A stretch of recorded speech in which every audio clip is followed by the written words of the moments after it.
Bonjour à tous et bienvenue dans cette nouvelle vidéo. On est toujours en plein confinement et histoire de vous divertir et d'occuper votre temps et aussi pourquoi pas vous apporter quelques éléments de réponse parce que je sais qu'il y a beaucoup de gens qui ont plein de questions.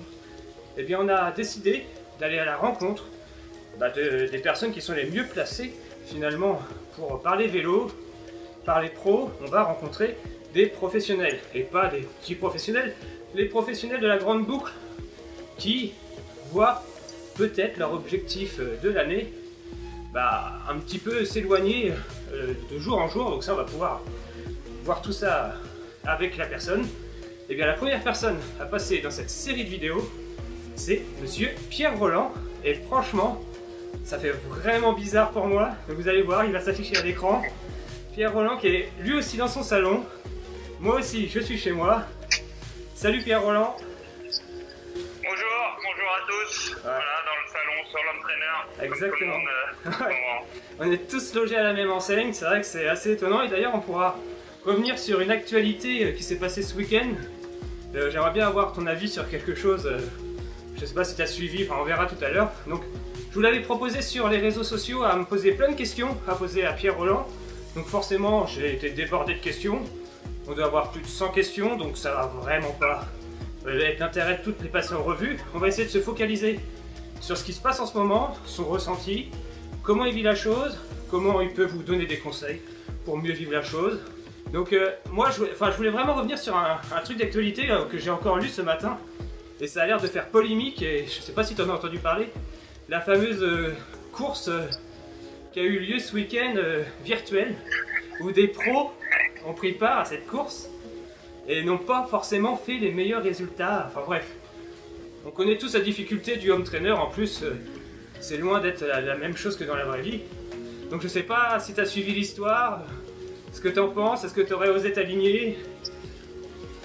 Ah, j'ai suivi ça de très loin parce que Swift, j'y vais de temps en temps pour faire passer un peu des séances un petit peu plus longues pour que ça passe un petit peu plus, soit un petit peu plus agréable quand même, parce que c'est un peu plus interactif que de rouler tout seul. C'est vrai. Mais je prends pas part aux compétitions de Swift parce que c'est vraiment quelque chose de très très dur. Ouais. De pédaler à je sais pas 350 watts de moyenne, enfermé, on a chaud, on transpire. Ouais, on va le voir. Énormément, il faut vraiment être habitué. Et oui, c'est pas étonnant. J'ai déjà essayé de prendre le départ de course sur Zwift et c'est vrai que à chaque fois j'ai abandonné parce que voilà, je me faisais exploser et voilà, du coup c'est pas marrant quoi. Ouais, je peux comprendre. Il y a plus d'intérêt ludique. Voilà, quand on se fait péter le caisson, on monte à 40 degrés de température parce qu'il fait chaud à mort. Ouais. Et voilà, je prends pas énormément de plaisir à faire ces choses-là, tout simplement. On a l'impression qu'il y a un monde virtuel professionnel qui est en train de se créer, d'acharner. C'est assez bizarre. Oui, après, ouais, c'est bizarre. Voilà, c'est une plateforme d'entraînement et je pense qu'il faut que ça reste une plateforme d'entraînement, mais en aucun cas un exutoire à la compétition. Ouais, je suis d'accord. Ok. Bon voilà, c'était la petite parenthèse. Et pour te dire, finalement, la première question qui est arrivée sur mon post, elle est plus que d'actualité. C'est comment tu t'entraînes actuellement. Est-ce que ton volume a changé de charge de travail par rapport à temps normal ou est-ce que tu arrives à continuer à pédaler autant sur le home trainer? Comment fais-tu? Alors, le volume il a automatiquement diminué parce qu'on peut pas enchaîner les longues sorties sur home trainer, c'est impossible. On perd trop de minéraux, on se fatigue énormément. C'est aussi assez redondant de tourner en rond, de pas avancer d'un millimètre. Donc mentalement c'est quelque chose d'assez compliqué, même si physiquement une sortie d'endurance sur home trainer va pas... Si on la fait vraiment en aérobie, elle va pas être beaucoup plus fatigante qu'une sortie à l'extérieur, mais elle va avoir un gros impact mental. Et du coup, on pourrait pas enchaîner comme on peut le faire d'habitude, des sorties longues plusieurs jours de suite. Voilà, quand on en fait une longue sur home trainer, on met plusieurs jours à accepter d'en refaire une longue derrière. Quand j'entends long, ouais, voilà c'est 3 heures, 4 heures. C'est vraiment compliqué d'aller en une fois d'aller au-delà parce que voilà, comme j'ai dit, on perd beaucoup de minéraux. Ce matin, j'ai fait 3 heures en une fois. J'ai bu 4 litres de liquide, on est gonflé comme ça, j'étais trempé jusqu'au doigt de pied, et partout. Donc c'est aussi quelque chose de pas hyper agréable. Donc voilà, on essaye de compenser avec des séances plus courtes et plus intenses. Parce qu'au final, le foncier, nous les professionnels, on en fait énormément, donc c'est pas ça qu'on va perdre en premier. D'accord, ok. J'ai lu des papiers comme quoi des dérogations pour les sportifs professionnels pourraient être faites. Est-ce que tu en as entendu parler de ton côté? Est-ce que c'est quelque chose d'actualité ou pas du tout? Non, on n'a rien entendu.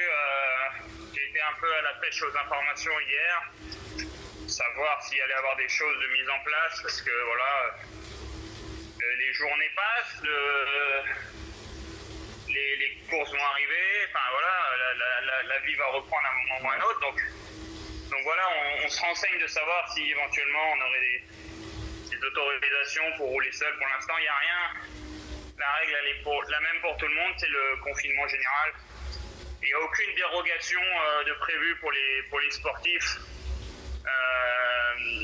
dans les prochains jours, dans les prochaines semaines. Du moins, c'est pas ce que moi j'en ai pas entendu parler, si c'est le cas. D'accord.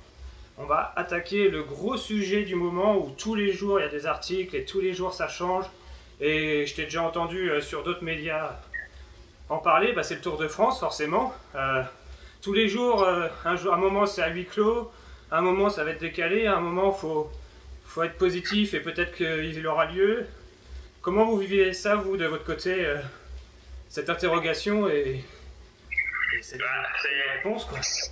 Nous on espère tous que le Tour soit maintenu à date, parce que tout simplement ça voudra dire que la situation sanitaire en France, en Europe et un peu partout dans le monde, c'est vraiment établi, que la vie reprend ses droits. Et ça voudra dire ça, c'est pour ça qu'on s'accroche tous au fait que le Tour ait lieu à date. Et voilà, il faut aussi également, nous les sportifs, les cyclistes, on nous demande de nous entraîner, de continuer à être prêts, mais on n'a rien au bout, on n'a pas d'objectif. Il n'y a rien de pire pour un sportif de s'entraîner sans but. Et je pense que c'est un peu pareil pour tout le monde. Le matin, si tu te lèves et que tu n'as pas d'objectif, c'est compliqué de se lever, de sortir de son lit et de se motiver. Donc on est obligé de se maintenir un but dans la tête. Et voilà, le but c'est le Dauphiné, le Tour, maintenu à date. Et c'est ce qui nous fait continuer à nous entraîner tous les jours. Attends, je vais défiler un peu les questions. Merde, j'ai fait demi-tour comme un con, c'est pas du tout ce que je voulais faire. Pas grave, c'est pas un problème. C'est bien parce que tu étais derrière moi, parce que je vais trop vite, alors comme ça je t'ai rattrapé. Ça y est, ouais. Faut me dire, hein, je peux accélérer, non. Le plus. Non. Toujours sur le sujet du confinement, j'ai Guilhem qui me demande comment s'articulent tes journées durant ce confinement, surtout à cette période, ça doit être totalement différent de d'habitude. Donc, ça s'articule. Ouais, les journées, on a essayé au début de se créer un peu une routine, d'aménager un espace pour que je puisse rouler sur home trainer le plus tranquillement possible, avec aussi un peu de matériel de gym. Voilà, on a ressorti les accessoires de l'hiver, tout simplement, ce qu'on utilise normalement en octobre, novembre, décembre, voire un peu janvier. Voilà, j'ai tout ressorti dès qu'on a été confiné, parce que je savais que c'était une parade aussi pour garder un peu de muscle, pour garder de la tonicité. Et les journées, le matin, je me lève normal, j'essaye de faire un entraînement qui ressemblerait à ce que je ferais si j'étais à l'extérieur, c'est-à-dire essayer de faire plusieurs heures d'entraîneur. Et voilà, je rentre, je termine une petite collation. Selon ma séance, je refais un deuxième entraînement dans l'après-midi ou en fin de journée, en fin d'après-midi. Voilà, on essaye j'essaye de aussi faire du bi-quotidien pour faire passer un petit peu mieux les séances d'entraîneur, mais c'est pareil, je ne peux pas faire tous les jours, sauter 2 fois dans le cuissard par jour. Donc voilà, ça alterne entre vélo, gym, et voilà, intensité, un peu de Zwift, il y a 2 sorties. 2 fois par semaine, on se regroupe quasiment tous les coureurs de l'équipe pour faire un entraînement plus long, plus collectif, ça passe un petit peu mieux aussi. Et aussi mes lives sur Facebook où je partage mes entraînements, ça me prend un petit peu de temps. Déjà à les faire, à les organiser un peu, et puis à les préparer. Ça c'est la partie agréable du confinement. Voilà, c'est du coup un rendez-vous avec les gens, le public, je sais pas, les sportifs, un peu tout le monde, les gens qui regardent, les gens qui font la séance, et puis ça donne aussi un petit but à la semaine pour moi et puis aussi pour les gens qui me suivent. Ouais, pour le coup, je pense que si jamais la situation avait été normale, jamais à cette époque-là de l'année, j'aurais pu par exemple te rencontrer et faire quelque chose avec toi, parce que c'est... là, à l'époque actuelle, normalement, c'est des courses tous les week-ends et voilà, c'est tout. Ah non, mais à l'époque là, on est en pleine bourre, et l'hiver, on est en repos, donc c'est vrai que c'est pas forcément des sollicitations auxquelles j'aurais répondu, mais voilà, j'ai été surpris de la demande des gens à l'idée de faire des séances d'entraîneur avec moi. Au début, c'est parti des cyclosportifs de ma région qui me connaissent un peu et qui savent que je fais un peu d'entraîneur dans ma préparation, que c'était inclus dans ma préparation. J'en faisais régulièrement, ils m'ont demandé de partager des séances parce que eux se faisaient horriblement chier sur leur entraîneur, voilà. Pour être clair, ils se faisaient chier, ils n'arrivaient pas à trouver de la motivation, à trouver quelque chose des idées sympas pour faire passer un peu le temps plus vite. Et du coup, ils m'ont demandé de leur faire une séance. Je me suis dit, tiens, plutôt que de leur envoyer un papier bêtement avec 20 secondes, 30 secondes, 3 minutes par-ci ou des trucs comme ça, et on va le faire en live, ça va être plus sympa, ça va être plus interactif. Et au final, ça a vraiment plu. J'ai reçu énormément de messages de gens qui passaient un bon moment, que ça leur rythmait leur semaine aussi. Ouais, puis j'ai vu des messages comme quoi ça leur faisait mal aussi. aussi, mais ce qu'il y a bien, c'est que quand on est un peu enfermé chez nous, comme ça, on a besoin de se sentir un peu libre, un peu vivant. Et du coup, un bon défouloir, voilà, quand on sait qu'il y avait 1000 personnes au dernier live, c'est quand même cool de faire un entraînement comme ça, 1000, si on mettrait les gens bout à bout, ça commence. Voilà, 1000 personnes, c'est plus de 5 pelotons du Tour de France. Donc c'est assez impressionnant de s'imaginer tous ces gens derrière leur écran. Ouais, exactement. Attaque de Pierre Rolland, ok. Y aura-t-il une attaque de Pierre Rolland? Je suis... Peut-être à la fin, parce qu'après je vais me mettre à dégouliner. Moi, je dégouline déjà, moi. Ah ouais, c'est assez impressionnant. Ouais, c'est compliqué. D'ailleurs, tes entraînements, c'est sur ton compte pro Facebook qu'on les retrouve? Les lives, c'est sur la page Pierre Rolland Athlète. Ouais. D'accord, ok. C'est bien de le préciser. J'ai bien aimé ce commentaire. Moi, j'ai déjà roulé en vrai avec Pierre Rolland. Enfin, juste le temps qu'il me double. Sympa, il m'a dit bonjour. Ça m'a fait rire. Là, on me demande quels sont tes objectifs, mais comme tu nous l'as dit tout à l'heure, malheureusement, là, les objectifs, vous pouvez pas trop vous en mettre. Les objectifs, voilà, on en a, c'est que la saison reprenne le plus vite possible. Après, c'est vraiment difficile parce qu'on n'a pas de calendrier. On ne sait pas du tout ce qu'on va faire, ce qu'on va avoir comme course, les courses qui vont être reportées ou pas, la date de fin de saison, les classiques qui ont été annulés, enfin, tout ça, on n'a aucune idée et on n'a aucun visuel. Donc, on est vraiment dans une période compliquée parce que voilà, on ne sait rien sur rien, quoi. Enfin, au final, on s'entraîne, mais on sait pas. On sait pas. On attend, on est comme tout le monde. Et d'ailleurs, on est comme tout le monde. Ouais.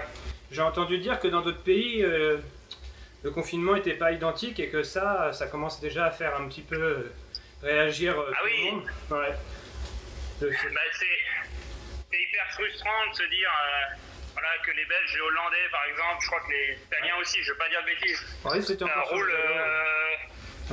roulent normalement alors que voilà, on est en Europe, on est tous un peu touchés pareil. Et après, je sais pas dire si c'est eux qui ont raison ou nous, et je suis personne pour dire qui a raison ou qui a tort. Mais voilà, il faudrait que tout le monde soit un petit peu dans le même panier et que tout le monde prenne la chose avec la même rigueur. Mais c'est sûr que c'est frustrant de voir que dans certains pays ça roule normalement et que nous, voilà, on est en train d'un peu s'user la santé et le mental sur nos hommes traîneurs. Mais voilà, à l'heure actuelle, c'est presque pas le plus important. Là, à l'heure actuelle, c'est voilà, de battre le virus et que ça aille mieux. Après, c'est sûr que c'est pas agréable de voir que les autres roulent et que nous on est enfermés, mais c'est pas le plus important à l'heure actuelle. Quoi. Quel est son repas préféré, quoi? Des pâtes. Je mange que des pâtes. Faut pas dire ça en ce moment. C'est moi qui ai dévalisé tous les rayons de pâtes supermarché de ma région. J'ai une question. Comment te sens-tu chez Vital Concept? Bien, très bien. Je me sens très bien chez BNB Vital Concept. C'est vraiment un projet qui m'a séduit. Voilà, j'avais envie d'y adhérer à 100%. J'avais envie de construire quelque chose avec eux de constructif, de faire partager mon expérience aussi. Et voilà, j'ai adhéré au projet. Je me sens très très bien dans cette équipe. Bon, un coup. Hein. Ouais. Ah oui, ça c'est pas con. Bah merde, il est où mon bidon? Je sais pas. Côté du ventilo. Côté du ventilo. Ouais, je sais même pas que j'ai écouté. C'est super. Ah oui, il y a une question aussi, parce que c'est un peu plus général pour le coup. Au niveau de l'équipe, comment c'est géré, etc., la crise. C'est vrai qu'individuellement... Elle est gérée... Ouais, elle est gérée comme une société. Voilà, où il a fallu mettre des gens en arrêt. Nous, on est en arrêt aussi. Après, voilà, avant le confinement, les entraîneurs nous ont bien aiguillés avec des programmes d'entraînement, des choses à mettre en place pour essayer de passer le confinement au mieux et de prendre le moins possible de retard. Il ne faut pas se leurrer. On va tous, notre niveau il va pas monter hein, pendant le mois et demi où on va être enfermé. Ça va faire que de descendre. Au mieux on va pouvoir le maintenir un petit peu. Ça va pas être évident, mais on peut essayer de le maintenir. Mais voilà, on a essayé de mettre tout ça en place pour essayer de pallier au mieux ce mois et demi qui se présente à nous. Quoi. Je pense que ça a été mis en place au niveau de l'équipe pour essayer qu'on passe du mieux possible cette période. Mais c'est faire une pancarte avec moi. Ouais, tu veux me défier au fric? Oui, tu veux ça. Me défier au fric. Ouais. Toi qui nous avais fait une magnifique montée de l'Alpe d'Huez, que penses-tu de l'Alpe du Zwift? Alors, c'est un peu comme la première question, j'ai jamais réussi à aller en haut. C'est vrai? T'as pas eu la patience? J'ai essayé deux fois, c'était long, oui. c'est hyper long. Oui, c'est long. Et du coup du coup, c'était pas dans mon entraînement du jour, c'était pas c'était trop long, donc à chaque fois j'ai fait demi-tour. Ouais. J'ai fait demi-tour, j'ai abandonné. Ah, J'ai aucun problème avec ça. J'ai monté qu'une seule fois moi et je me suis dit mais quelle idée. Bon après. Ah, non, par contre c'est sympa, hein. C'est bien fait. Ouais, c'est ludique. C'est ludique. Ouais, c'est vrai que si tu veux faire un effort constant, etc., c'est vraiment bien. Ouais. C'est vraiment pas mal. C'est pas mal. Faudra réussir à viser le sprint vert là-bas. Ah bah attends, t'es devant moi. Attends, je t'ai vu.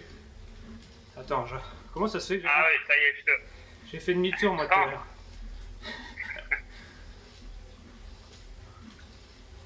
Allez, tu vas rentrer, t'es à 2 secondes. Oh la vache. Ah oui, voilà. Bah non, bah à la limite, il faudrait qu'on roulotte jusqu'au sprint et... Et où le sprint? Oh, dans 5 km peut-être. Parce qu'en vrai, il y a des petites montées aussi, mais là je préfère même pas essayer. Ah là, tu veux jouer là où t'as des chances de gagner là. Ah, c'est même pas sûr. Sur un entraîneur, la puissance, c'est à qui ose appuyer le plus. Parce que ça fait peur. Puis le but, comme il y a les classements qui s'affichent à gauche, bah, c'est d'être dans le classement du top. Ah oui, bah oui. Dans le top 10. J'ai jamais accroché un top 10 sur un sprint. Ah ouais? Bah ça dépend. Pas Ça dépend des sessions en fait. Des fois le niveau est bas, des fois il y a des tricheurs. Donc ça dépend. Bon allez, faut que je me concentre moi. Ça c'est pour rigoler, mais moi je joue ma vie. L'honneur pour l'honneur. Faut déjà anticiper la ligne parce que si tu démarres à la ligne, c'est pas bon signe souvent. Ah non, faut anticiper. Je sais pas dans combien de mètres il est après, mais.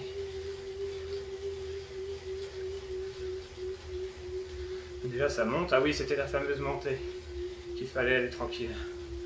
Je vais tout donner, puis je vais mourir.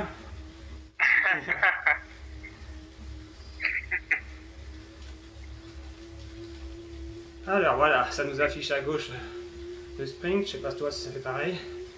Ah ouais, 150 mètres seulement. Petit sprint. Ah là, je le vois. Oh merde, ça a commencé. Oh putain, je suis dans la merde. Allez.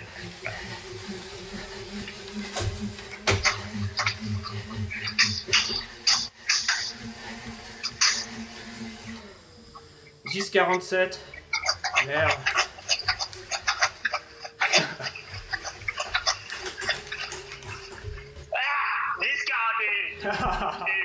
Ah bien joué, t'es juste devant moi. Ah la vache. Ça a sorti le cramé dans le home trainer. Oh purée. Bon bah voilà. Hiérarchie respectée. Oh purée. J'ai le 14 qui est usé et qui fonctionne plus. Ah oui. Je l'ai vu. Ah. Putain, et ça sent le cramé. Ah oui, 1000, ouais. Je te jure, ça sent le cramé. C'est trop bizarre. Après, les tout neufs, c'est peut-être pour ça. Ah, c'est trop chelou. Bon bah écoute, moi je vais... Ça marche, à bientôt. Ouais, je vais aller me calmer hors caméra. C'est pas beau à voir. Puis je te remercie pour avoir inauguré cette nouvelle série. On espère réussir à avoir d'autres personnes. C'était vraiment cool en tout cas. Plaisir partagé. À plus. À plus, salut. J'avais mis mes oreillettes, alors ça me chauffe dans les oreilles. Bah, toi aussi pour le coup. Ouais. D'habitude d'avoir des oreillettes. Oui, c'est vrai, c'est vrai. Ah merde, j'aurais dû faire cette petite réflexion. Ça aurait été marrant.